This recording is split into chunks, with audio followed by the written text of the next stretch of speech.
निद्राहीन रात। बहुत समय पहले की बात है। एक राज्य का राजा अपनी शानो शौकत और आलस के कारण जाना जाता था। वो पूरा दिन कुछ काम नहीं करता था। उसने सारा काम अपने मंत्रियों पर छोड़ रखा था और खुद केवल आराम करता था। एक दिन महल में रानी की इच्छा राज्य में घूम आने की हुई और राज्य में मेला भी लगा था। रानी का वहां जाने का भी बहुत मन था। वो राजा को साथ चलने के लिए कहती है, किंतु राजा नहीं मानता और महल में रहकर ही आराम करता है। रानी अपनी सहेलियों के साथ राज्य भ्रमण पर निकल पड़ती है। वो पूरा दिन घूमती है, स्वादिष्ट पकवान खाती है, बहुत सी खरीदारी करती है और तरह तरह के खेल भी खेलती है। रात को रानी जब महल में लौटती है तो वो बहुत थक गई थी।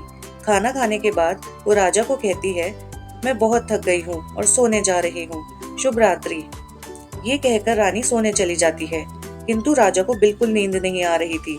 वो रात के कपड़े बदलता है और बिस्तर पर लेट जाता है, किंतु वो सो नहीं पा रहा था। वो उठता है और सोचता है कि थोड़ा बाहर टहल आता हूँ, शायद मुझे नींद आ जाए। वह जैसे ही महल के द्वार पर जाता है, उसे वहां पर द्वारपाल खड़ा दिखाई देता है, जो उसे प्रणाम करता है। राजा द्वारपाल को कहता है कि मुझे नींद नहीं आ रही है, मैं इसलिए बाहर आया हूँ। द्वारपाल उत्तर देता है, महाराज, मुझे यहाँ खड़े होकर महल की रखवाली करनी होती है, पर जब मैं घर जाता हूँ मुझे बहुत अच्छी नींद आती है। राजा तुरंत द्वारपाल की जगह खड़ा हो जाता है, किंतु उसे तब भी नींद नहीं आती। कुछ देर खड़े रहने के बाद राजा वहां से चला जाता है और वो माली के पास पहुंचता है। माली राजा को इतनी रात में देखकर आश्चर्यचकित रह जाता है। राजा माली को बताता है कि उसे नींद नहीं आ रही। माली उत्तर देता है, महाराज, मैं यहाँ घास काट रहा हूँ। जब मैं घास काट के घर जाता हूँ तो मुझे बहुत अच्छी नींद आती है। राजा तुरंत माली के साथ घास कटवाने लगता है। जब बहुत देर हो जाती है और राजा को नींद नहीं आती तो राजा वहां से चला जाता है। फिर वो महल के तालाब के पास पहुंचता है, जहां एक सेवक तालाब से सूखे पत्ते निकालकर तालाब साफ कर रहा था। राजा सेवक को भी यही बात बताता है कि उसे नींद नहीं आ रही।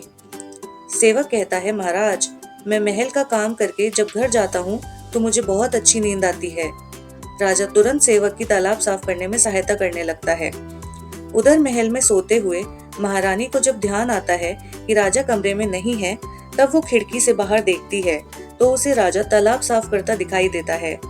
रानी राजा के पास जाती है तो राजा रानी को बताता है कि उसे नींद नहीं आ रही, इसलिए वो सेवक की सहायता कर रहा था। रानी राजा को महल में ले जाती है और गर्म दूध देती है। दूध पीकर जैसे ही राजा लेटता है, वो तुरंत सो जाता है और सीधा अगले दिन सुबह उठता है। सुबह उठकर राजा रानी से पूछता है कि उसे दूध पीते ही नींद कैसे आ गई।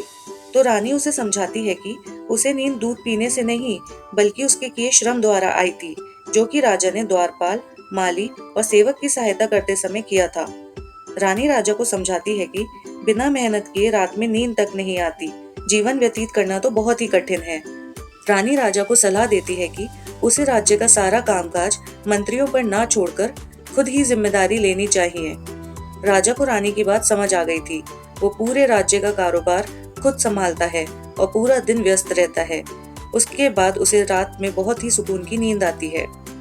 इस कहानी से हमें यह शिक्षा मिलती है कि हमें कभी भी आलस्य नहीं करना चाहिए, क्योंकि अगर हम पूरा दिन कुछ नहीं करते तो हमें रात को सुकून की नींद नहीं आती। आलस्य मनुष्य का सबसे बड़ा दुश्मन है, जो कि मनुष्य के कर्म का नाश करता है। धन्यवाद।